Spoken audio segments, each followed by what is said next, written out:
चलिए, तो मेरे ख्याल से आवाज सब सही आ रही है। और एक बार चेक कर लेते हैं लास्ट क्लास में क्या कोई सवाल वाल तो नहीं दिया था।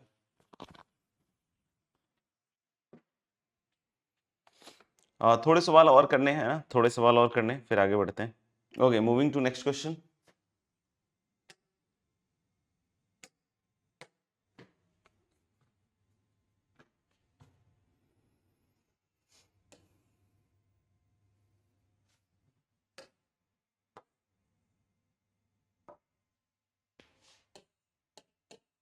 If one axis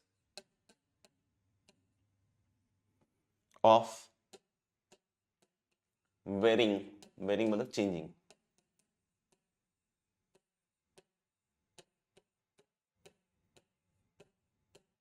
if one axis of varying hyperbola be fixed in magnitude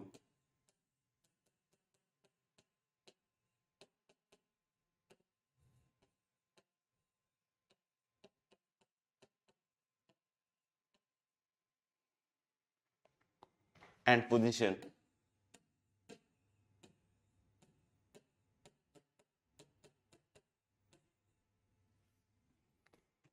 prove that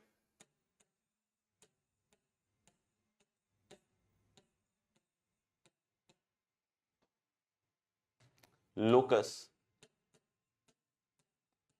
of the point of contact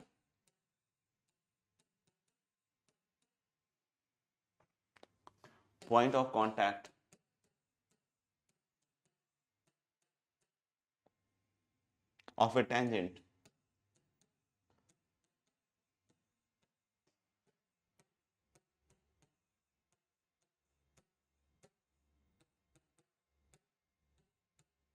drawn to it from a fixed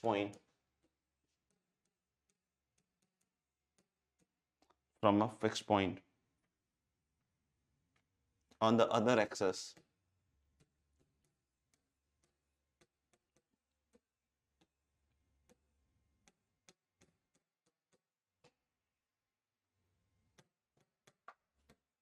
is a parabola.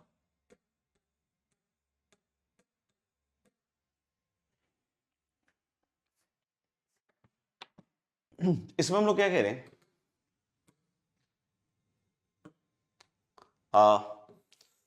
Varying hyperbola है, मतलब change करेगा ना, change करेगा। लेकिन क्या बोल रहे हैं कि इसका एक एक्सिस फिक्स है ना। If one axis of a varying hyperbola we fix in magnitude as well as position. तो हमने कि मैग्नीट्यूड में भी फिक्स है और आपका पोजीशन में भी फिक्स्ड है। तो हम लोग यहां बोल रहे हैं क्या कि X square upon A square minus Y square upon B square equal to 1, simplest form में हाइपरबोला को ले लिया।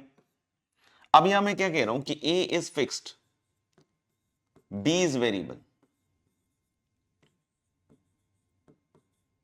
है ना। तो यहां पे क्या कह रहा है कि एक एक्सिस फिक्स्ड है और आपके पास मैग्नीट्यूड भी फिक्स है और उसका पोजीशन भी फिक्स है ना। तो मान लो कि जैसे ये हाइपरबोला बनाओगे आप, सुनना ध्यान से मेरी बात पहले। तो ये एक हाइपरबोला बन गया आपका। इसमें क्या फिक्स है, ट्रांसवर्स एक्सिस फिक्स है ना। और हम लोग बोले ट्रांसवर्स एक्सिस फिक्स है और साथ ही साथ ये जो लेंथ ऑफ ट्रांसवर्स एक्सिस है ये भी फिक्स्ड है, क्योंकि बोल रहा है पोजीशन में फिक्स्ड है और मैग्नीट्यूड में भी फिक्स्ड है। तो अगर पोजीशन में फिक्स्ड है और मैग्नीट्यूड में भी फिक्स्ड है तो इसका सिंपल मतलब क्या हुआ कि हम लोग बोल रहे हैं कि ट्रांसवर्स एक्सिस वाला चीज फिक्स हो गया और हमने ये फिक्स कर दिया है ना लेंथ। अब कोई बोले कि सर ट्रांसवर्स एक्सिस फिक्स हो गया तो कॉन्जुगेट एक्सिस, तो कॉन्जुगेट एक्सिस भी फिक्स हो गया फिर, क्योंकि कॉन्जुगेट एक्सिस ट्रांसवर्स के 90 डिग्री पे ही आता है। लेकिन लेंथ फिक्स नहीं हुआ, उसका लेंथ फिक्स नहीं हुआ। आप समझ रहे हैं। तो इसमें जो वेरिएबल एलिमेंट है वो सिर्फ और सिर्फ क्या है, बी। आप सोचो कि अगर कोई बोलता है transverse axis is fixed in position, तो मैं क्या कह सकता हूं कि अगर ट्रांसवर्स एक्सिस फिक्स है पोजीशन में तो conjugate axis must be fixed in position. क्यों? क्योंकि उसका 90 डिग्री पे आएगा। आपको बोलता है ट्रांसवर्स एक्सिस का लेंथ इज फिक्स्ड, तो क्या मैं बोल सकता हूं कि भाई कॉन्जुगेट एक्सिस का लेंथ फिक्स होगा? नहीं, वो नहीं बोल सकता, वो नहीं बोल सकता, है ना। तो यानी कि बी अभी भी वेरिएबल है। बी वेरिएबल है मतलब ये हाइपरबोला है, एक चेंजिंग हाइपरबोला है, एक वेरिंग हाइपरबोला है, चेंज हो रहा है। बी चेंज होगा, पैरा हाइपरबोला का जो शेप है वो बार बार लगातार बदलता जाएगा, है ना। ए फिक्स रहेगा, यानी बार बार इन्हीं दोनों पॉइंट से पास करेगा। कभी इस तरह का बन जाएगा, कभी इस तरीके का भी बन सकता है ना, दोनों साइड सिमेट्रिक। तो आप समझना कि ये हाइपरबोला जो है वो चेंजिंग होगा, है ना, लेकिन उसका ट्रांसवर्स एक्सिस सिंस फिक्स है तो कॉन्जुगेट एक्सिस ऑटोमेटिक फिक्स हो गया। ट्रांसवर्स एक्सिस का लेंथ फिक्स है बट कॉन्जुगेट एक्सिस का लेंथ फिक्स नहीं है, जो हाइपरबोला को क्या बनाना है, वेरिएबल। अब बोल रहे prove that the locus of the point of contact of a tangent drawn to it from a fixed point on the other axis। मतलब हम लोग लेकिन इस वाले एक्सिस कॉन्जुगेट एक्सिस के किसी पॉइंट से, एक फिक्स पॉइंट से, है ना, तो हम लोग लिखिए ये फिक्स पॉइंट है तो इसको 0, c मान लिया मैंने, ठीक है। बोला ना point of contact of tangent drawn to it from a fix point on the other axis, तो हम लोग लिखिए ये c क्या है, फिक्स है। बोला यहां से जो आपने टेंजेंट बनाया ना उसका पॉइंट ऑफ कांटेक्ट, ये आपको समझ में आ रहा है कि टेंजेंट हमेशा चेंज होगा, क्योंकि जब ये हाइपरबोला चेंज करेगा, सोचना है ना, हाइपरबोला जब चेंज करेगा, है ना, अलग अलग शेप बनाएगा तो इसी पॉइंट से अलग अलग टेंजेंट्स बनते जाएंगे इसमें। तो बोल रहा है कि वो जो पॉइंट ऑफ कॉन्टैक्ट आ रहे हैं उसका जो लोकस होगा, है ना, पॉइंट ऑफ कॉन्टैक्ट हर बार डिफरेंट आएंगे, तो बोला उसका जो लोकस होगा that has to be a parabola. ये है सवाल कुल मिला के। तो मेरे ख्याल से क्वेश्चन इज नाउ क्लियर और अब हम इस पे काम करना चालू कर रहे हैं। मुझे इसी का लोकस निकालना है तो उसको एच के मान लिया। तो ये पॉइंट एक तो हाइपरबोला पे लाई कर रहा है, तो यानी कि हम लोग बोलेंगे कि अगर हाइपरबोला पे लाई कर रहा है तो इसको सेटिस्फाई करेगा। कोई बोले आ गया लोकस, नहीं बेटा, इसमें एक वेरिएबल चीज है बी। एच के में रिश्ता तो है लेकिन बी वेरिएबल है तो बी को हटाना पड़ेगा, बी को हटाना पड़ेगा। तो मैं क्या कह रहा हूं कि यहाँ पे टेंजेंट लिख लेते हैं ना। टेंजेंट कैसे लिख सकते हैं एच के पे, X H upon A square minus Y K upon B square equal to 1। और ये टेंजेंट बच्चों कहां से पास कर रहा है, बच्चों ये टेंजेंट पास कर रहे हैं 0, c, यानी एक्स की जगह 0 रखिएगा और y की जगह c रखिएगा तो ये बन जाएगा। ये पार्ट तो खत्म हो गया 0, यानी B square has to be minus C K, तो यहां से बी स्क्वायर आपका एलिमिनेट हो जाएगा। अब बी स्क्वायर को माइनस सी के यहां रख दीजिए आप, तो यानी ये जो इक्वेशन बनेगी,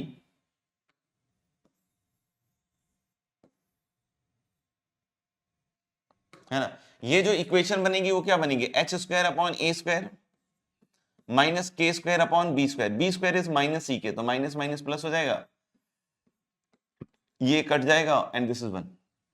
अब यहां से आप निकाल लो एच की जगह एक्स, के की जगह वाई रखे कि वाई आ जाएगा C into 1 minus X square upon ए स्क्वायर। ये किस चीज की इक्वेशन दिख रही है, ये एक पैराबोला की इक्वेशन है ना, ऑब्वियस बात है, this is equation of parabola. देख लो क्लियर है तो बताओ, फिर भी कोई डाउट हो तो पूछ सकते हो।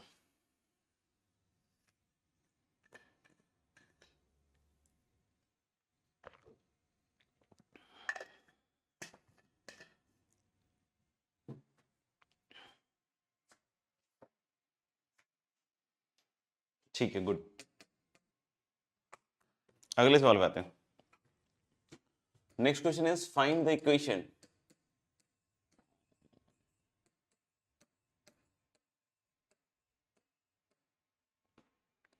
To the locus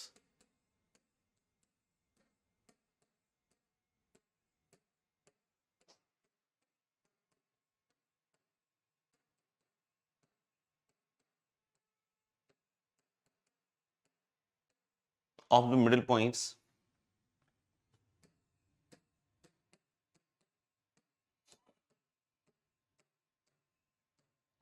of the chords of the hyperbola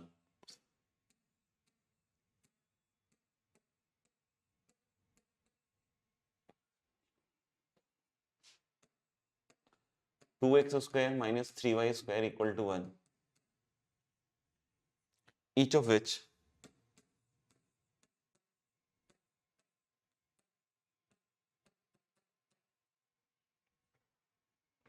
makes an angle of 45 degree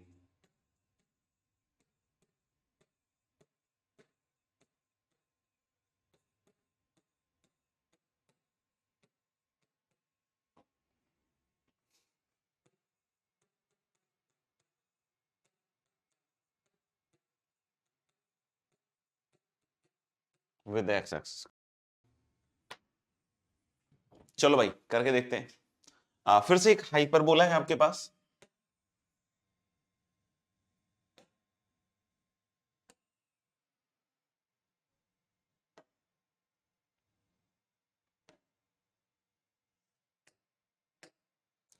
to x square minus 3y square equal to 1, इस तरह का कोई एक हाइपरबोला है आपका।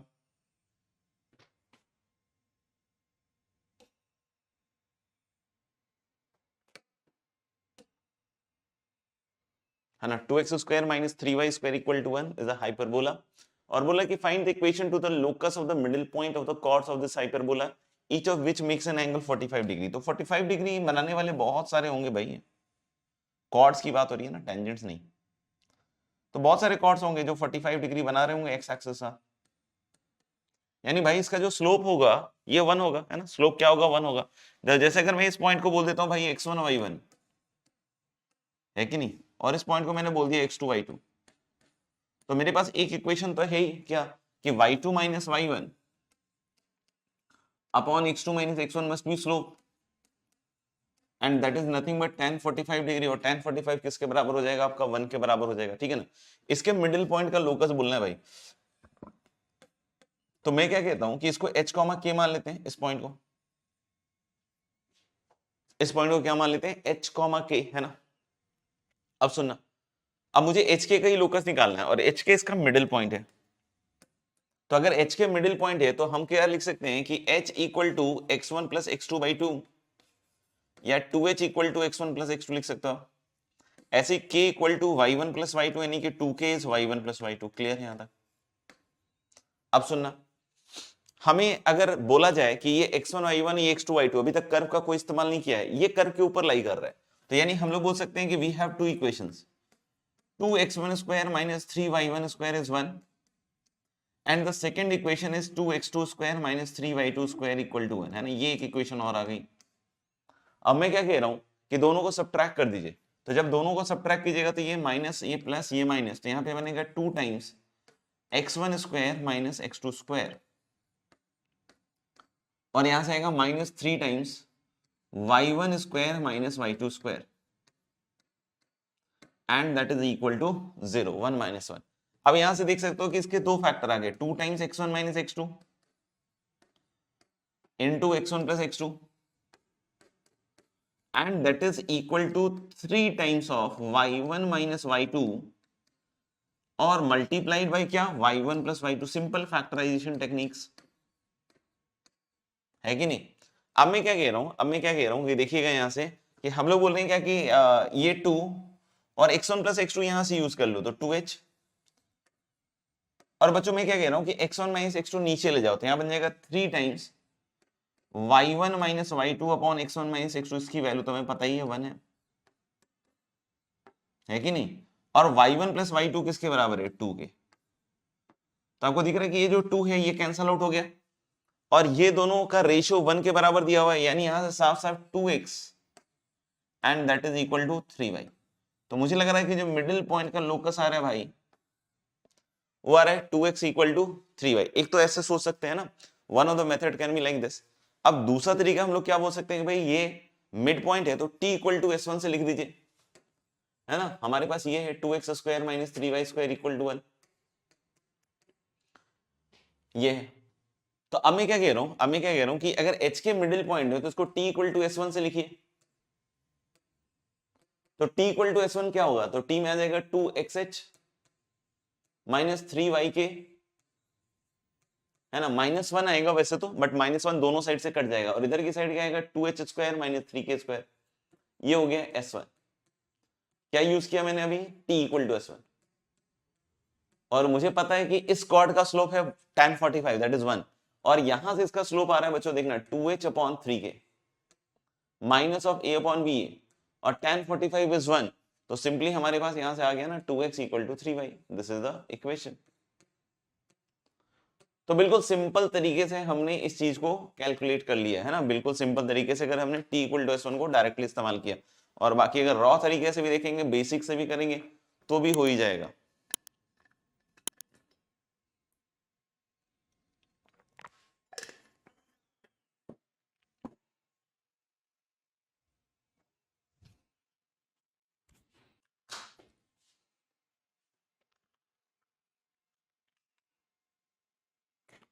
आगे बढ़ते हैं। फाइंड द इक्वेशन, है ना, find the equation of common tangent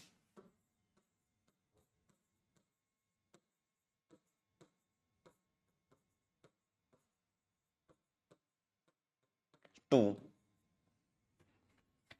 hyperbolas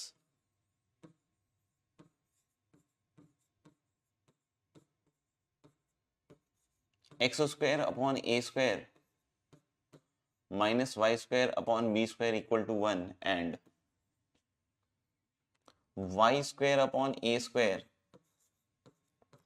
minus x square upon b square equal to 1, है ना। अच्छा जी, चलिए देखते हैं।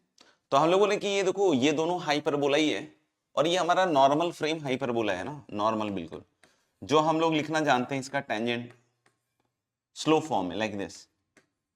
दूसरे वाले का भी लिख सकते हैं क्या? यस लिख सकते हैं, लेकिन ये उस फॉर्मेट में नहीं है अभी, तो पहले इसको उस फॉर्मेट में बनाना पड़ेगा। उस फॉर्मेट में बनाने के लिए इसको मैं क्या लिख रहा हूं, देखना ध्यान से।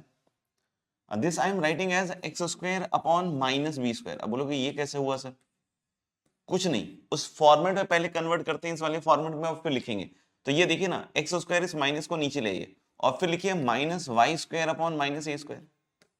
तो क्या हमने कोई चेंज किया? नहीं, हमने बिल्कुल वैसे ही रहने दिया जैसे इक्वेशन है। There is no change. ये अगेन वाई स्क्वायर अपॉन ए स्क्वायर हो रहा है और ये आपका अगेन क्या हो रहा है, minus of x square upon क्या हो रहा है, बी स्क्वायर। लेकिन अब ये मेरा X square upon alpha square और Y square upon beta square बन गया है ना। X square upon alpha square, एक बार फिर से देखिए, वाई स्क्वायर अपॉन क्या बन गया, बीटा स्क्वायर। तो अब मैं इसकी इक्वेशन क्या लिखूंगा, y equal to m x plus minus root under a square M square. But यहां पे एक्स स्क्वायर के नीचे माइनस बी स्क्वायर है, तो ए स्क्वायर एम स्क्वायर की जगह क्या आएगा, minus of B square M square, है ना। और फिर आता था इसमें माइनस ऑफ बी स्क्वायर, तो माइनस ऑफ बी स्क्वायर की जगह यहाँ आएगा माइनस माइनस प्लस ए स्क्वायर। क्या समझ में आया ये टेंजेंट मैंने किस तरीके से लिखा है? अब ये दोनों कॉमन होना है, यानी सेम टेंजेंट होना है। तो यानी कि अगर y equal to m x तक का पार्ट सेम है तो ये दोनों बराबर होंगे कॉमन टेंजेंट के हिसाब से। अगर इनको बराबर करेंगे आप तो ये कितना दे रहा है, root under a square M square minus B square equal to root under minus of B square M square plus A square. दोनों साइड स्क्वायर कर लें, तो जैसे ही आप दोनों साइड स्क्वायर कीजिएगा तो A square M square minus B square equal to कितना बन जाएगा, minus of B square M square plus A square. अब इस वाले टर्म को इधर, इस वाले टर्म को इधर लाइएगा तो this will become A square plus B square into M square and this side is A square plus B square. तो A square plus B square is gone और m की वैल्यू यहां से क्या आएगी, plus minus one, plus minus one. यानी आपके पास total कितने आ रहे हैं टेंजेंट, 4 टेंजेंट आएंगे। जब m को आप 1 लीजिएगा ना तो y इक्वल टू आएगा x plus minus root under, है ना, m को 1 लिया है तो a square minus B square, और माइनस 1 लीजिएगा तो y equal to minus x plus minus root under again a square minus B square. Check कर लो। तो ये चारों ही टेंजेंट आपके आंसर होंगे, चारों ही टेंजेंट कॉमन टेंजेंट कहलाएंगे।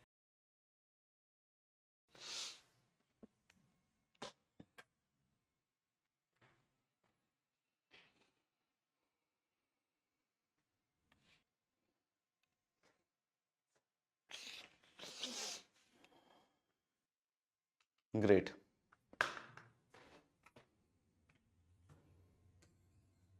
Next question is a tangent to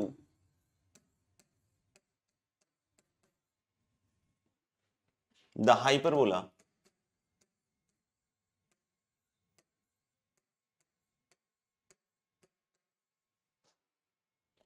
x square upon A square minus Y square upon B square equal to 1 cuts the ellipse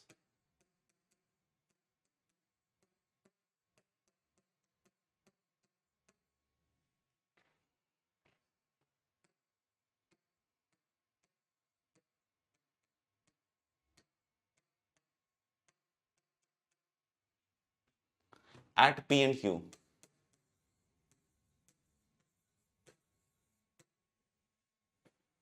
Prove that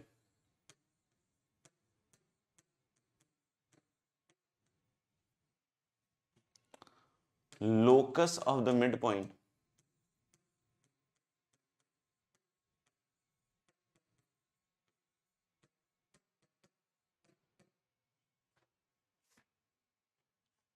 of PQ is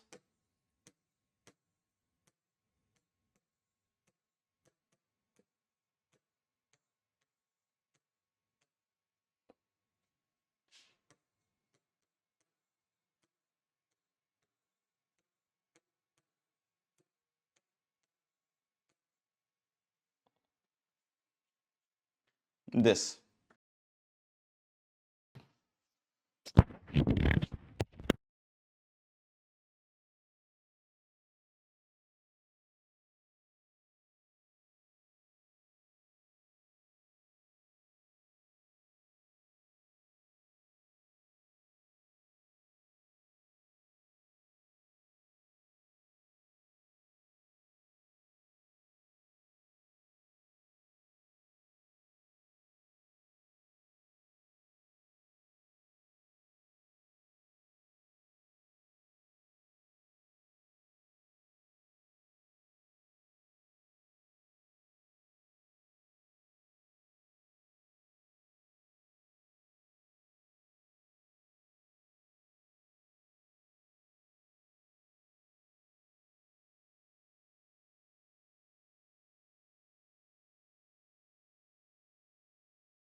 sorry,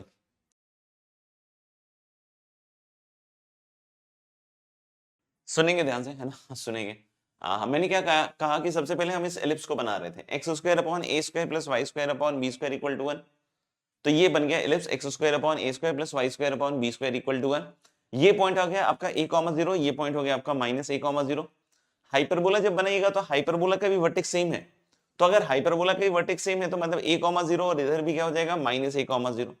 अब बोला कि hyperbola पे एक tangent है जो इस ellipse को cut कर रहा है p और q पे, ऐसा कह रहा है। तो हमने बोला कि ठीक है बनाया भाई।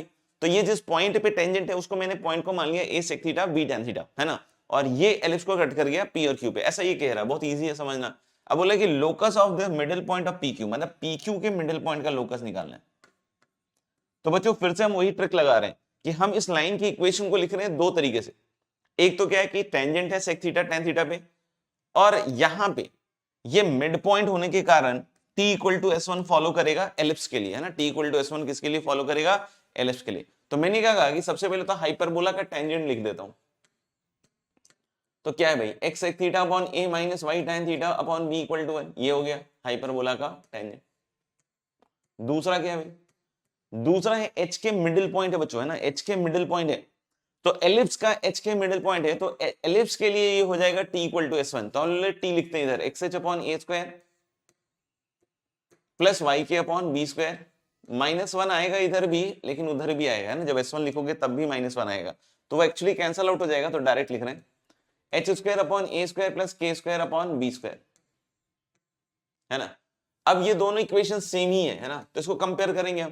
तो यानी यहां से x का coefficient sec theta upon a, इधर इधर बच्चों h अपॉन ए स्क्वायर, तो a स्क्वायर ऊपर चला गया, and that is equal to minus tan theta upon b,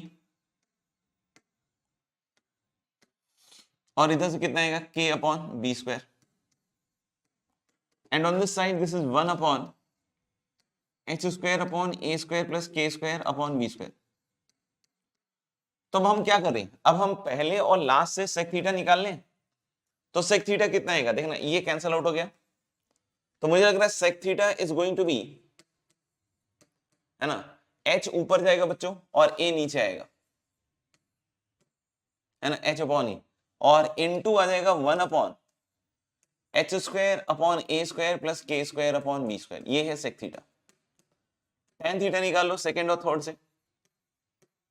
तो जब आप सेकंड और थर्ड यूज करके tan थीटा निकालिएगा इन दोनों से, तो एक बी यहां भी कटेगा, यानी tan थीटा कितना आएगा माइनस के बाई बी, और सेम एक्सप्रेशन इधर। अब यहां पे थीटा को हटाना है भाई, तो बोलोगे थीटा कैसे हटेगा सर, तो थीटा हटेगा by the result sec square theta minus tan square theta equal to 1। तो अगर हम इस चीज को यूज करें तो यहां पे बनेगा, देखिएगा एक्स स्क्वायर अपॉन ए स्क्वायर, है ना, इनटू इस पूरी चीज का स्क्वायर बन रहा है, और ये दूसरे में भी बनेगा और ये कॉमन हो जाएगा, ये हो गया sec square theta minus tan square theta. Tan square theta करोगे तो माइनस साइन खत्म हो जाएगा, के स्क्वायर अपॉन बी स्क्वायर, और ये चीज फिर से आ जाएगी,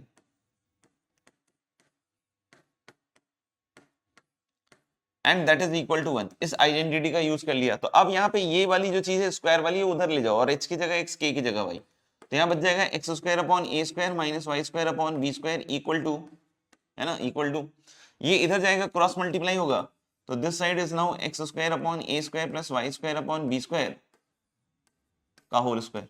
देख लो एक बार, क्लियर है तो बताओ। चलिए एक लास्ट सवाल।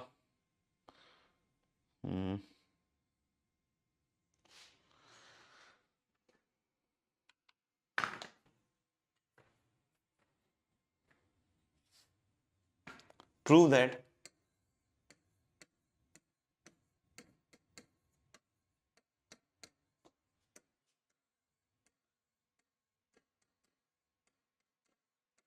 midpoints of focal chords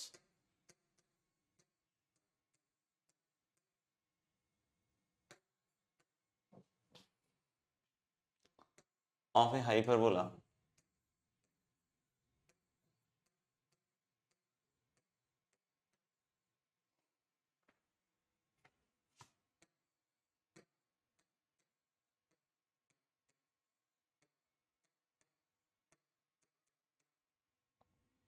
lie on another similar hyperbola।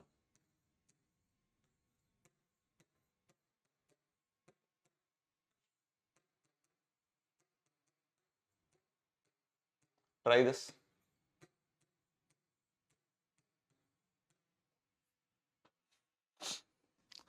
चलिए देखते हैं, इसमें बोला कि prove that the mid points, है ना, prove that the mid points of the focal chords of the hyperbola this,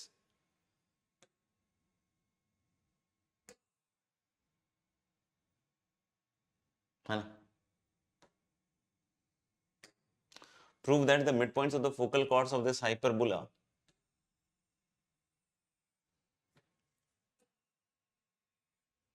तो जैसे आप सोचिए ना, फोकल कॉर्ड की बात कर रहे हैं मतलब फोकस से पास करेगा, फोकस से पास करेगा मतलब कुछ ऐसा रहेगा कि ये ए कॉमा जीरो से पास कर रहा है ना, ए कॉमा जीरो से पास कर रहा है, ठीक है, और बोला क्या है कि prove that the mid points of the focal chords, यानी कि इसके मिडिल पॉइंट के लोकस की बात हो रही है भाई। तो फिर से मैं मिडिल पॉइंट अगर दिया हुआ है तब तो मैं t इक्वल टू s1 का इस्तेमाल फिर से कर सकता हूँ ना, h comma k is the middle point, तो हम t इक्वल टू s1 अगर इसके लिखते हैं तो क्या आएगा, xh upon a square minus Y K upon B square, minus one आएगा बट कट जाएगा, और s1 जब लिखिएगा तो एच स्क्वायर अपॉन ए square minus K square upon B square. अब सुनिए एक चीज, अब सुनिए एक चीज, अब ये ए कॉमा जीरो से पास कर रहा है तो यानी x की जगह a ही रखोगे और k की जगह जीरो, तो ये खत्म ही हो जाएगा, तो ये बन जाएगा। अब आप यहाँ पे h की जगह x और k की जगह y लिख सकते हैं, this is now x square upon A square minus Y square upon B square, और ये कट जाएगा a के, और minus e x upon a, है ना, ये बनेगा, ये बनेगा। अब इस हाइपरबोला का, है ना, अब इस हाइपरबोला का हमें एक्सेंट्रिसिटी निकालना और प्रूव करना है कि इसी के बराबर होगा तभी सिमिलर हाइपरबोला होगा, तो पहले इसका परफेक्ट स्क्वायर बनाना पड़ेगा भाई मेरे, तो हमने कि this is nothing but X by A का होल स्क्वायर, ठीक है, फिर कितना आएगा minus two times X by A into E by two, ऐसा बनेगा, है ना, तभी आप देख सकते हैं ना ए मतलब या P square minus two P Q, और प्लस कितना आएगा बच्चों ई स्क्वायर बाई फोर, ठीक है भाई, तो देख सकते हो ये टू कट जाएगा, and this is E X by A, बिल्कुल सही है, minus Y square upon B square, और एक कांस्टेंट इधर ऐड हुआ है तो ये E square by four right hand side में बन जाएगा, है ना। अब जरा देखिएगा, अब जरा देखिएगा, इन तीनों से एक परफेक्ट स्क्वायर बन रहा है, क्या बन रहा है भाई, है ना, ये बन रहा है शायद X by A minus E by two का whole square, like this, I think,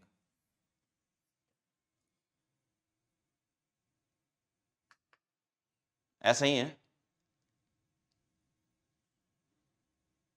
ऐसा ही है। Minus Y square upon B square is equal to E square by 4 है ना। इसमें से एक 1 बाई ए बाहर ही निकाल लो यार, बढ़िया रहेगा। तो 1 by a square x minus a by 2 का होल स्क्वायर, अब ठीक है, minus Y square upon B square and that is e square by 4। अब इससे डिवाइड करोगे तो फाइनली आपके पास जो हाइपरबोला बन के आ रहा है ना, वो ये आ रहा है, देखना, ए स्क्वायर नीचे और ई स्क्वायर बाई 4 भी नीचे, और माइनस वाई स्क्वायर और अपॉन कितना आएगा बी स्क्वायर और इनटू ई स्क्वायर बाई 4 नीचे and that is equal to 1। अब बच्चों इसकी एक्सेंट्रिसिटी अगर मैं E1 कहता हूं तो कितना आएगा, रूट अंडर, है ना, रूट अंडर कितना आएगा 1 प्लस बी स्क्वायर, मतलब ये वाला, अपॉन ए स्क्वायर। तो ये क्या दिख रहा है, ई स्क्वायर बाई 4 गया तो ये ई के बराबर ही तो है, तो यानी हम लोग हो सकते हैं eccentricities are same, so the hyperbolas must be similar. Clear है क्या?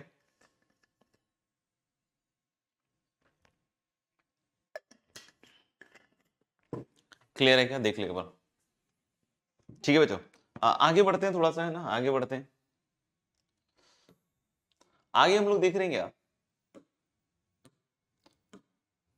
है ना, आगे हम लोग देख रहे हैं एसिम्पटोट्स, है ना। आगे हम लोग क्या देख रहे हैं, एसिम्पटोट्स, देखिएगा ध्यान से। Next we are talking about asymptotes, है ना। एसिम्पटोट का पहले हम डेफिनेशन देखते हैं ना। डेफिनेशन बहुत सिंपल है, डेफिनेशन बहुत सिंपल है। जैसे अगर आपने देखा हो पहले, है ना, अगर आपने देखा हो इन केस tan x का ग्राफ, तो हालांकि मैंने ट्रिग्नोमेट्री पढ़ाई हुई है ना, अगर पढ़ाई की होगी अच्छे से आपने तो आपने tan x का ग्राफ जरूर देखा होगा। और tan x का ग्राफ कुछ ऐसा आता है और एक लाइन ऐसी आती है। अगर इस लाइन के बारे में थोड़ी बात हो जाए तो आपको ऐसा लगेगा ना थोड़ी देर के बाद कि हम इसको इसके पैरेलल क्यों बनाते हैं, क्योंकि हम ऐसा बोलते हैं कि भाई ये जो है जाके इंफिनिटी पे टच करेगा इस लाइन को, है ना, इंफिनिटी पे टच करेगा इस लाइन को, है ना। तो इस लाइन को आप कह सकते हो एसिम्पटोट। कोई भी ऐसी लाइन जो ऐसा बतला रही हो या ऐसा माहौल बना रही हो कि ये कर्व को जाके इंफिनिटी पे टच करेगा ना, ये कर्व को जाके इंफिनिटी पे टच करेगा, तो ऐसी लाइन को आप क्या कह सकते हैं, एसिम्पटोट। ऐसी लाइन को आप क्या कह सकते हैं, एसिम्पटोट। एनी सच लाइन जो ऐसा माहौल बना रही हो कि वो कर्व को जाके इंफिनिटी पे टच करेगा, जैसे ये एक लाइन है, ये ऐसा माहौल बना रही है कि ये जाके कहां पे टच करेगा, इंफिनिटी पे टच करेगा, तो इस लाइन को हम tan x का एसिम्पटोट कह सकते हैं। इस लाइन को हम tan x का क्या कह सकते हैं, एसिम्पटोट कह सकते हैं। वैसे ये कैलकुलस का टर्म है, बट फिर भी अभी हमें पढ़ना है क्योंकि ये हाइपरबोला के रेस्पेक्ट में है ना, हाइपरबोला के इसके हिसाब से। अभी जैसे अगर इसका कोई बोले डेफिनेशन किस तरह का होगा, तो जैसे मान लो कि कोई कर्व है और एक लाइन है ना, एक कर्व है और आपके पास एक लाइन है। अब मैं क्या कह रहा हूं कि कर्व के किसी पॉइंट से, मान लीजिए कि इस लाइन पे मैंने परपेंडिकुलर डिस्टेंस निकाला, हम लोग बोले कि एक कर्व है और एक लाइन है, और कर्व के किसी पॉइंट से हम लोग क्या कर रहे हैं कि इस लाइन के ऊपर एक परपेंडिकुलर डिस्टेंस निकाल रहे हैं और उसको हमने बोला P, हमने इसको क्या बोला P। और अब हम क्या कह रहे हैं कि जैसे जैसे ये पॉइंट P, जैसे जैसे ये पॉइंट कर्व के अलोंग इंफिनिटी की तरफ चला जाए, है ना, कर्व के अलोंग इंफिनिटी की तरफ चला जाए, है ना, समझना ध्यान से, कर्व के अलोंग कहां चला जाए, इंफिनिटी की तरफ चला जाए, कर्व के अलोंग इंफिनिटी की तरफ चला जाए, मतलब ये जो डिस्टेंस P है, ये जो डिस्टेंस P है, ये अल्टीमेटली किधर की तरफ चला जाए, जीरो। ये डिस्टेंस P है वो अल्टीमेटली किधर चला जाए, जीरो। तो इस लाइन को आप एसिम्पटोट कह सकते हैं, इस लाइन को क्या कह सकते हैं, एसिम्पटोट। तो फिर से एक बात समझिएगा कि हम लोग एक कर्व है और एक लाइन है, कोई पूछे लाइन इस कर्व पे एसिम्पटोट कब होगा, जब हम लोग बोल रहे हैं क्या कि आपने कोई एक पॉइंट लिया कर्व के ऊपर और उससे लाइन पे परपेंडिकुलर डिस्टेंस बना दी, और ये परपेंडिकुलर डिस्टेंस अगर जीरो की तरफ जा रहा है, if this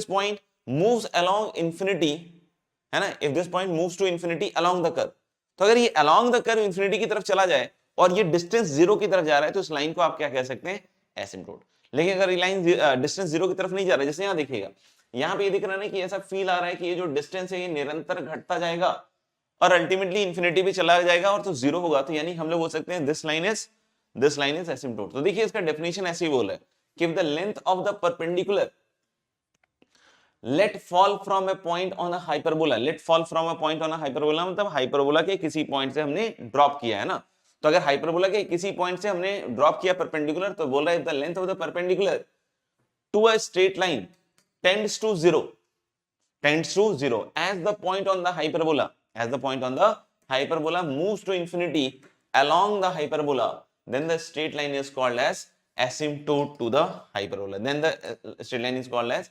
asymptote of the hyperbola. तो asymptote of the hyperbola कहलाने के लिए क्या होगा भैया, कि हम लोग बोल रहे हैं कि हाइपरबोला के किसी पॉइंट से लाइन, हाइपरबोला के किसी पॉइंट से एक लाइन पे हमने परपेंडिकुलर ड्रॉप किया और उस परपेंडिकुलर की डिस्टेंस की वैल्यू 0 की तरफ चली जाए, अगर वो point along the hyperbola infinity की तरफ जा रहा है तो हम लोग बोल सकते हैं कि yes that line is a asymptote, that line is a asymptote, है ना। तो मेरे ख्याल से यहां तक समझ में आ गया होगा, अगर समझ में आ गया तो एक बार यस कर दीजिए so that we can find the asymptote of the hyperbola, what is the equation of the asymptote of the hyperbola. अगर क्लियर है तो एक बार लिख दीजिए, और यहां तक किसी को लिखना हो तो फटाफट लिख सकते हैं।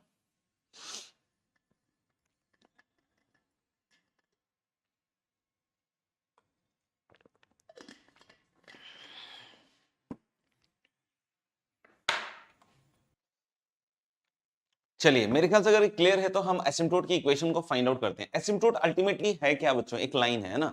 एसिम्प्टोट क्या है, अल्टीमेटली एक लाइन है। आपने देखा भी कि हम लोग ने कोई लाइन की बात ही हो रही है, तो हम लोगों ने अगर एसिम्प्टोट लाइन है तो y equal to mx plus C हमने उस लाइन की इक्वेशन मान लिया। वी हैव अज्यूम कि जो लाइन है वो उसकी इक्वेशन क्या है बच्चों, y equal to mx plus C. तो y equal to mx plus C हमने इस हाइपरबोला का एसिम्प्टोट मान लिया। तो इसका मतलब क्या होगा कि इन दोनों का जब हम इंटरसेक्शन निकालेंगे, है ना, तो वो इंटरसेक्शन इंफिनिटी पे मिलना चाहिए। वो इंटरसेक्शन कहां मिलना चाहिए, इंफिनिटी, तभी तो हम लोग बोलेंगे कि इंफिनिटी पे जाके मिल रहा है इसको। तो हमने क्या किया, इन दोनों को सॉल्व किया। मैं क्लास में ऑलरेडी ये काम करके दिखा चुका हूं, इसलिए मैंने करने अभी दोबारा नहीं कर रहा हूं, है ना। ये ऑलरेडी मैंने, जब मैंने आपको बताया था टेंजेंट और हाइपरबोला, लाइन एंड हाइपरबोला वाला आर्टिकल डिस्कस कर रहे थे हम, तो वहां पे मैंने दिखाया था कि y equal to mx plus C, और इसको जब सॉल्व करेंगे तो क्या इक्वेशन बनेगी, तो यही इक्वेशन बनती।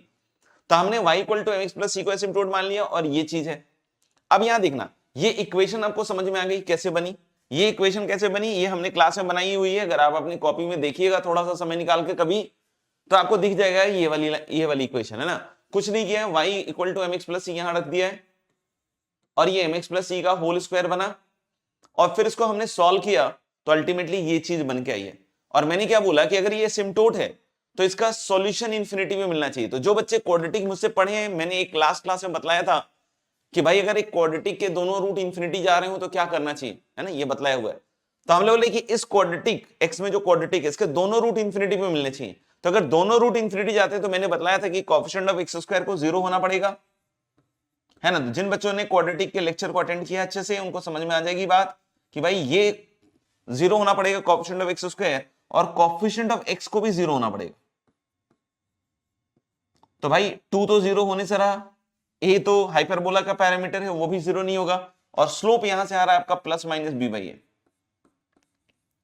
तो भाई स्लोप भी नहीं 0 हो रहा है, यानी यहां से सी की वैल्यू क्या आ जाएगी, 0। तो याद कीजिए क्वाड्रेटिक में सिखाया गया है कि अगर दोनों रूट इंफिनिटी पे जाएगा तो कोएफिशिएंट ऑफ एक्स स्क्वायर और कोएफिशिएंट ऑफ एक्स दोनों 0 होने चाहिए, यानी m की वैल्यू यहां से आ जाएगी plus minus B by A और c 0। और ये अगर मैं इस कंडीशन को इस लाइन पे लगा दूं तो एसिम्प्टोट मिल गया मुझे। तो हम लोग एसिम्प्टोट क्या मिल जाएगा, y equal to plus minus B by A into x, और c की जगह क्या मिल जाएगा आपको, 0। c की जगह क्या मिल गया, 0। तो यही हो गई बच्चों एसिम्प्टोट की इक्वेशन, यही हो गई आपके एसिम्प्टोट की equation, y equal to plus minus B by A into x. Clear है बात, क्लियर है, देख लीजिए एक बार।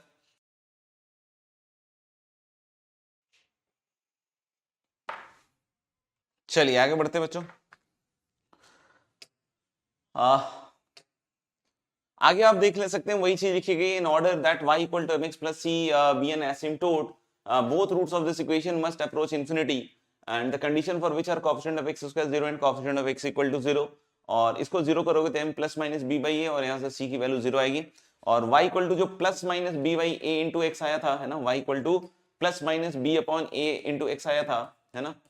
इसी को रीअरेंज करके अगर आप लिखते हो ना तो ये चीज बनेगी आपकी, देखनी y equal upon B equal to X by A, एक तो बनेगा, और दूसरा बनेगा Y by B equal to minus X by ए।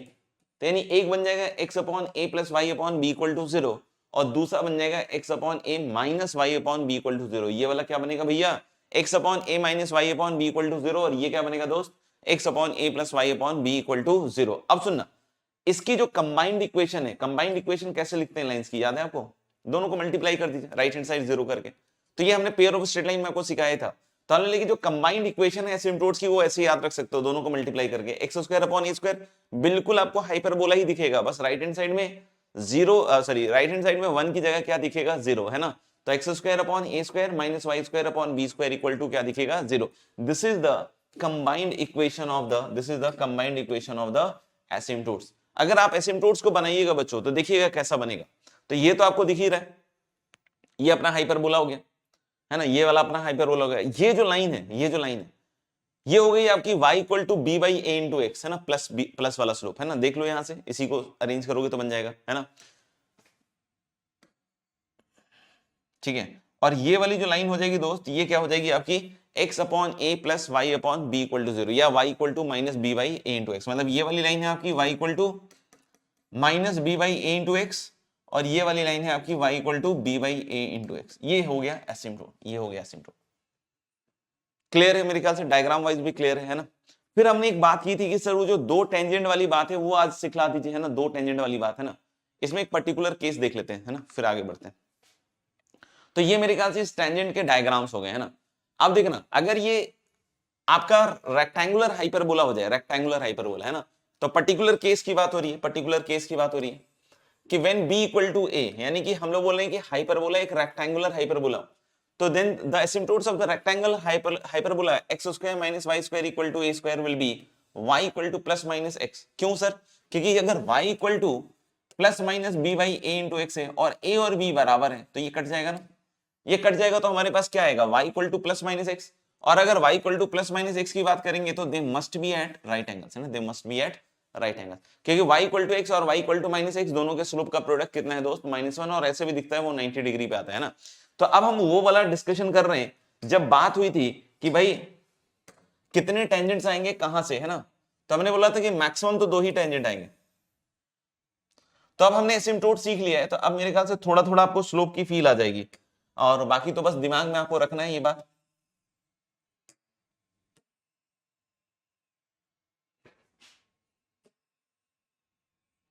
अब एग्जैक्ट डायग्राम तो बनते नहीं है ना, क्योंकि अप्रॉक्सी बनते हैं ना, बाकी क्योंकि ये देखो ना ये बहुत नीचे रह गया।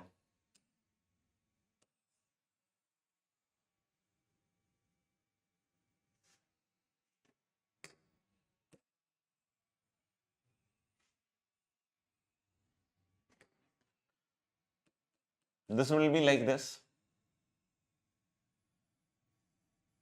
है ना, ऐसा,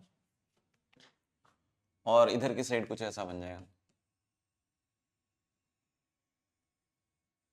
है ना, लाइक दिस। ये तो बच्चों ये है आपके पास एसिम्प्टोट्स की इक्वेशन जो y equal to b by A into x और ऐसे करके है ना।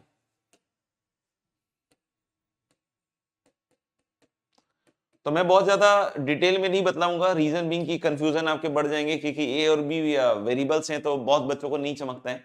बट ठीक है, आप बस इस चीज को दिमाग में रखिए कि हमारे पास 4 रीजंस है ना। अगर आप इसको रीजन 1 बोलते हो, इसको आप बोलोगे रीजन 1 कौन सा है, इन दोनों एसिम्प्टोट्स के इधर वाला, ये एसिम्प्टोट और ये एसिम्प्टोट के इधर वाला है ना। इसको रीजन 2 बोलते हो आप, इसको रीजन 3 बोलते हो, और इस वाले को रीजन 4 बोलोगे है ना, मान लो। तो हम लोग बोलेंगे जो रीजन 1 है बॉस, है ना बेटा, रीजन 1 है, तो इधर की साइड से अगर जो 2 टेंजेंट अगर आपने बनाए तो इधर की साइड से दोनों टेंजेंट इसी वाले ब्रांच पे आएंगे है ना, इसी वाले ब्रांच पे आएंगे है ना। आप अगर इधर की साइड कोशिश भी कीजिएगा ना बनाने की तो ये सब काट देंगे, मतलब काट देंगे मतलब they are going to intersect, they are not going to be tangent, ये टच नहीं करेगा। तो अगर आप बहुत एग्जैक्ट टाइप का बना के देखिएगा, थोड़ा भी कम भी चलेगा, तो आप देख सकते हो कि इधर से इस ब्रांच पे कोई भी टेंजेंट नहीं बनेगा, इधर से इधर की साइड टेंजेंट नहीं बनेगा। यानी कि रीजन 1, यानी कि अगर हम इधर की साइड के पॉइंट्स ले रहे हैं दोस्त है ना, इधर की साइड के पॉइंट्स ले रहे हैं ये अंदर वाले, तो यहां के किसी भी पॉइंट से अगर आप टेंजेंट्स बनाइएगा तो दोनों टेंजेंट इसी ब्रांच पे आएंगे। लेकिन को बोले सर रीजन 2 के वाले पॉइंट से बना रहे हैं, इधर वाले पॉइंट से बना रहे हैं, तो इधर वाले पॉइंट से मैंने पहले भी बना के दिखाया था, बट एक बार फिर से चलिए बना के दिखा देते हैं। तो एक टेंजेंट बच्चों इधर आएगा आपका, और एक टेंजेंट आपका इधर आएगा, इस चीज का ध्यान रखिएगा। Again there are going to be 2 tangents, एक टेंजेंट इधर एक टेंजेंट इधर। कोई बोले सर ऊपर की साइड जाएगा ही नहीं है ना, ऊपर की साइड या तो इसके पैरेलल होकर इधर निकल जाएगा तो बनेगा नहीं, और इधर जाएगा तो फिर काटेगा। तो there is only one position इस साइड और एक पोजीशन इस साइड जहां पे दो टेंजेंट बनेंगे। कोई बोले सर इधर वाला, तो अब आप समझदार हो चुके हो कि अगर इधर वाले सब इधर की साइड ही दोनों टेंजेंट बना रहे हैं तो इधर वाले पॉइंट्स किधर कर रहे होंगे, तो मैं बना के नहीं दिखा रहा हूं, इधर ही दोनों टेंजेंट बनाएंगे। कोई बोले रीजन 4 से, तो रीजन 4 से आपको समझ में आ गया होगा कि एक ऊपर की साइड टेंजेंट बनेगा, एक इधर की साइड टेंजेंट बनेगा। मतलब क्लियर है कि रीजन 1 से जो दो टेंजेंट्स आएंगे वो किधर बनाएंगे टेंजेंट, बताओ, इसी ब्रांच पे। रीजन 2 वाले एक इधर बनाएंगे एक इधर बनाएंगे, रीजन 3 वाले इसी ब्रांच पे, रीजन 4 वाले तो एक इधर वाले ब्रांच पे एक इधर वाले ब्रांच पे, है ना। क्लियर है, तो बताइए। ठीक है, तो मेरे ख्याल से बात क्लियर हो गई है ना, बात क्लियर हो गई। अब इसमें कुछ पॉइंट्स हैं, उस चीज का ध्यान रखिएगा। पहला पॉइंट इसमें क्या कह रहा है कि इक्विलेटरल हाइपरबोला बोलो चाहे रेक्टेंगुलर हाइपरबोला बोलो, बात बराबर है। तो इनकेस कभी आप सुनते हो टर्म्स इक्विलेटरल हाइपरबोला, तो भी आपको उसका मतलब रेक्टेंगुलर हाइपरबोला ही रखना है, तब भी उसका मतलब आपको क्या रहेगा, रेक्टेंगुलर हाइपरबोला। बहुत क्लियर रखिएगा कि equilateral hyperbola and rectangular hyperbola both are same. Clear रहेगी बात। सेकंड पॉइंट कहता है कि if a hyperbola is equilateral then its conjugate is also equilateral. That is also very important point. कहता है कोई कि अगर ये जो जैसे हाइपरबोला है ये इक्विलेटरल है यानी कि रेक्टेंगुलर है, तो ए और बी सेम है, तो इसका बेटा जो कॉन्जुगेट आएगा ना, उसका जो कॉन्जुगेट आएगा कैसा आएगा, x square upon A square minus Y square upon B square and that is equal to -1, ऐसा आता है ना। तब कोई बोलता है ए और बी सेम है, तो भाई ये वाला क्या बना, ये वाला बना x square minus Y square equal to a square, और ये वाला भी तो वही हो गया ना, इसका भी तो ए और बी सेम ही हो गया, तो ये भी तो आपका इक्विलेटरल या रेक्टेंगुलर ही हो जाएगा। तो यानी कहता है कि अगर हाइपरबोला इक्विलेटरल है तो उसका कॉन्जुगेट हाइपरबोला भी इक्विलेटरल होगा। वेरी ऑब्वियस है ना। अब बोला कि hyperbola and it's conjugate have the same asymptotes. इसका डायग्राम भी देख सकते हो आप, और वैसे भी देख सकते हो कि अगर हम इस हाइपरबोला का लिखेंगे तो क्या आएगा बताओ, y equal to plus minus B by A into x. कोई बोले इस वाले का लिखेंगे सर, इस वाले का भी सेम ही आएगा, y equal to plus minus B by A into x. बोलोगे क्यों सर, सुनना ध्यान से, सुनना ध्यान से। अगर आपने इस सॉल्विंग को अच्छे से समझा है ना, इस सॉल्विंग को कि हमने क्या किया भाई, इस वाले हाइपरबोला को y equal to mx plus C के साथ सॉल्व किया। अब मान लो कि आप y equal to mx plus सी को इस हाइपरबोला के साथ सॉल्व करते हो। अरे यार y equal to mx plus सी को सॉल्व किया ना आपने इसके साथ, और आपने फिर कंक्लूड किया कि ये है आपका एसिम्पटोट्स। मैं बोलूंगा कि अगर आपको कॉन्जुगेट हाइपरबोला का एसिम्पटोट निकालना है तो फिर आपको वही काम करना पड़ेगा कि y equal to mx plus सी को इसके साथ सॉल्व करना पड़ेगा। जब आप mx प्लस सी को इसके साथ सॉल्व करोगे तो सिर्फ और सिर्फ चेंज यहां दिखेगा आपको, क्योंकि जब आप इसका एलसीएम लेके लिखोगे ना y equal to mx plus c, आप खुद से करके देखना यार, थोड़ी सी फाइट करना, तो ए स्क्वायर बी स्क्वायर इधर जाएगा तो ये माइनस ए स्क्वायर बी स्क्वायर बनेगा, जो इधर आके प्लस ए स्क्वायर बी स्क्वायर बनेगा। यहां देखना, यहां पे वो जो है, क्योंकि यहां एलसीएम लिया ए स्क्वायर बी स्क्वायर उधर गया और इधर लाओगे तो माइनस ए स्क्वायर बी स्क्वायर बनेगा, इधर वाले में बस क्या हो जाएगा, प्लस ए स्क्वायर बी स्क्वायर बनेगा। तो इससे तो हमें कोई मतलब ही नहीं है ना यार। हम जब एसिम्पटोट निकाल रहे थे तो हम कोएफिशिएंट ऑफ एक्स स्क्वायर को जीरो कर रहे थे और कोएफिशिएंट ऑफ एक्स को जीरो कर रहे थे, वो अभी भी जीरो करेंगे तो वही सेम चीज देगा। यानी यहां से आपको क्या समझ में आया कि हम फिर से अगर इसके साथ y equal to x plus सी को सॉल्व करके बोथ रूट से इंफिनिटी करेंगे तो the equation will have only one change and that too here in this part. यहां पे जो माइनस ए स्क्वायर बी स्क्वायर है that will become A square B square, और फिर बगल वाला फिर माइनस ए स्क्वायर सी स्क्वायर ही बनेगा, है ना, उसमें कहीं कोई डिफरेंस नहीं है। तो यानी कि हाइपरबोला और कॉन्जुगेट हाइपरबोला दोनों के जो एसिम्पटोट्स हैं वो सेम ही बनेंगे। और इसीलिए अगर आप देखो तो यहां पे मैंने जो बना के दिखाया है डायग्राम वो ऐसा ही है कि ये हाइपरबोला हो गया मेरे भाई, और ये हो गया आपका कॉन्जुगेट हाइपरबोला, और इसके जो एसिम्पटोट्स हैं वो भी यही हैं, और इसके जो एसिम्पटोट्स हैं वो भी यही हैं। तो इसीलिए बोला जा रहा है कि hyperbola and the conjugate hyperbola will have same pair of asymptotes, है ना। इसीलिए कह रहा है थर्ड पॉइंट कि hyperbola and it's conjugate have the same asymptote. Clear है क्या ये बात यहां तक? और क्लियर है तो वेरी गुड। अब उसके बाद वाला पॉइंट क्या कह रहा है कि the equation of pair of asymptotes, है ना, fourth point, the equation of pair of asymptotes differ the hyperbola and the conjugate hyperbola by the same constant. That is very obvious. जैसे अगर हाइपरबोला की इक्वेशन आप देखोगे तो will see the equation of hyperbola, this is important point है ना, तो इसलिए इन सबको दिमाग में रखना पड़ेगा।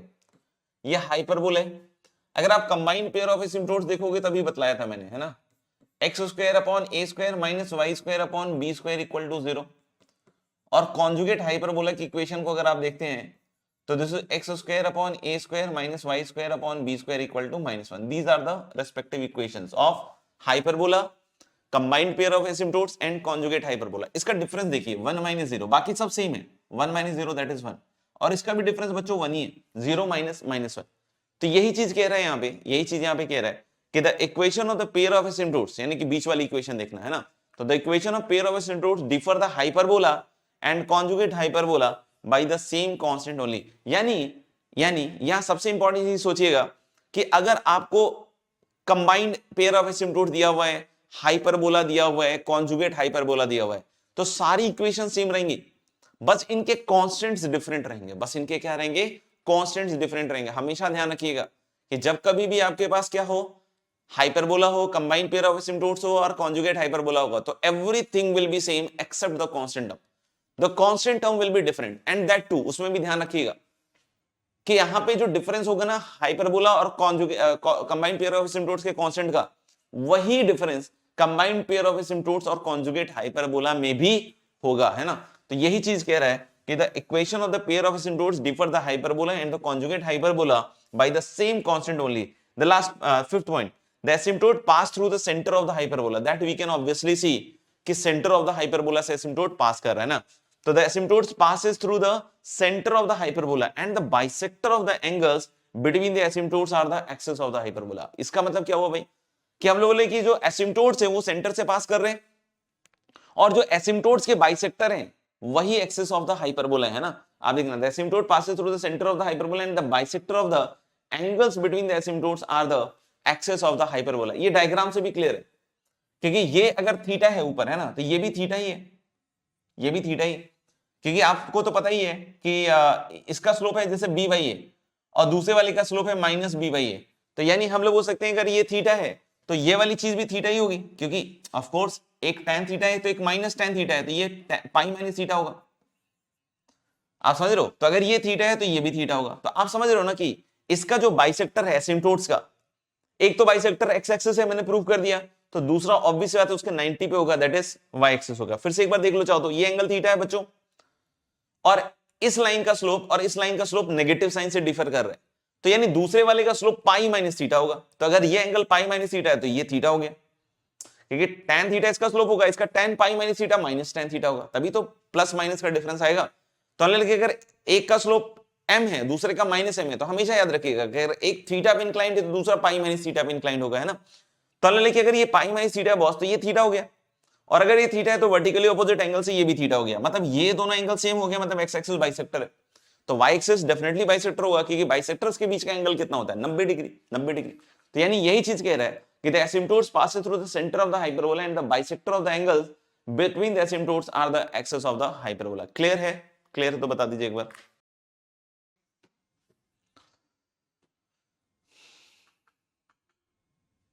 इसके बाद कुछ और पॉइंट्स हैं, उस पर हम लोग बात करेंगे.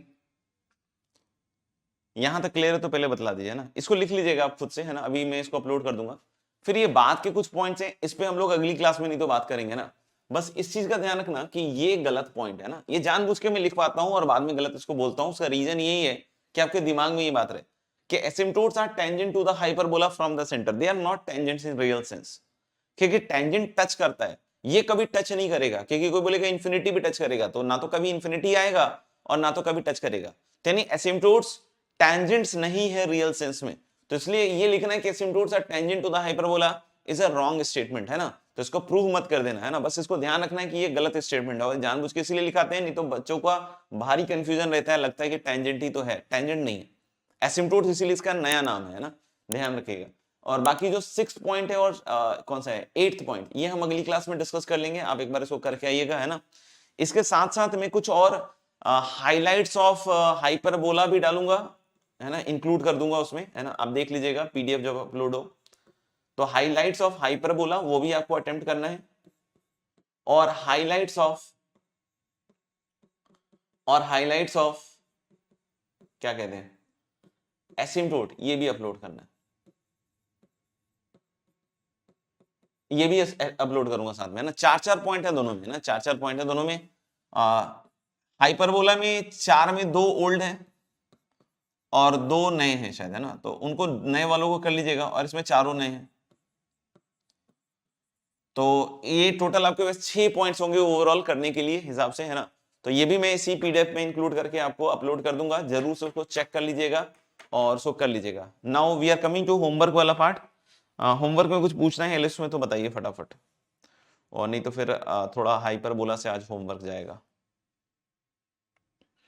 Anyone has to ask any question in ellipse? चलो फिर, thank you very much, have a nice day to all of you, bye bye.